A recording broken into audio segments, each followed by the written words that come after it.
Something weird is happening with the Pixel 10 lineup and Google's not saying a word. On the surface, the Pixel 10 Pro looks like Google's most polished phone yet.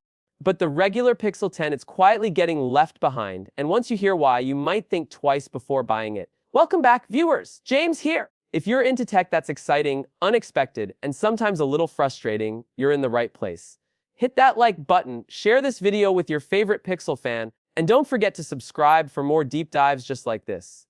Alright, let's talk about the Pixel 10 and why it's causing so much confusion. Google is clearly betting big on the Pro models this year. They're getting the best displays, the fastest wireless tech, even fancy cooling systems. But the regular Pixel 10, it feels like Google gave it a few upgrades, then quietly started cutting corners. The biggest red flag, PWM dimming. Now I know, super nerdy term, but here's why you should care. Your phone screen flickers to control brightness. That's called pulse width modulation. Most people don't see it, but some feel it. Eye strain, fatigue, even headaches, especially at low brightness. The Pixel 10 prong to a buttery smooth 4 to 80 Hz rate, great for sensitive eyes. The regular Pixel 10 still stuck at 240 Hz, same as last year. That's not great. And it's not just the screen. Let's look under the hood. Rumors say the Pixel 10 will have Google's shiny new Tensor G5 chip built on a Third-M process. That's a big deal. Smaller chips usually mean better efficiency and performance. It's paired with 12 GB of RAM, which is solid, and storage option the same 128 GB or 256 GB. But here's the kicker: while the battery's slightly bigger at 4,970, charging speeds haven't budged.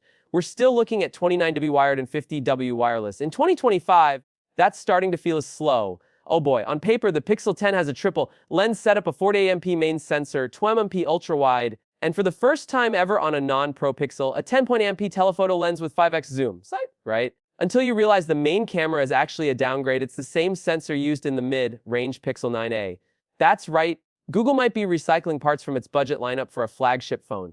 The ultra-wide, also a downgrade, dropping from 40MP on the Pixel 9 to just 12MP. The only exciting upgrade is the telephoto lens, and even that's borrowed from the Pixel Fold. It's like Google gave us just enough to get excited, then pulled the rug out. And the Pixel 10 Pro gets vapor chamber cooling, Wi-Fi 7 Ultra Res Zoom, Ultra Stable Video, and more. The regular Pixel 10, none of that. What's even weirder? Wi-Fi 7 was available on the Pixel 9, but now it's reportedly missing from the base Pixel 10.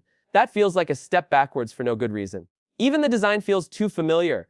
Leaked renders show a phone that looks nearly identical to the Pixel 9. Same size, same curve, same camera bar, it's still clean, sure. But if you were hoping for a bold new look, this probably isn't it. Now pricing. The Pixel 10 is expected to start at $799.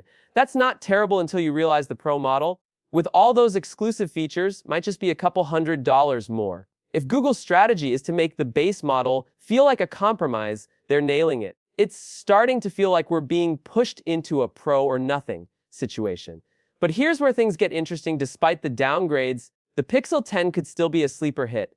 The software's clean, the battery might surprise us, and if Google's AI features get another big upgrade, it could make up for some of the hardware compromises. So what's the move? If you care about photography, display quality, or future-proof features, wait for the Pro. But if you want a no-fuss, everyday Pixel with clean Android and a decent camera, the Pixel 10 might still hold its own. Just don't expect fireworks. What do you think? Has Google made the base Pixel irrelevant? Or is it a quiet gem hiding behind all the Pro model hype?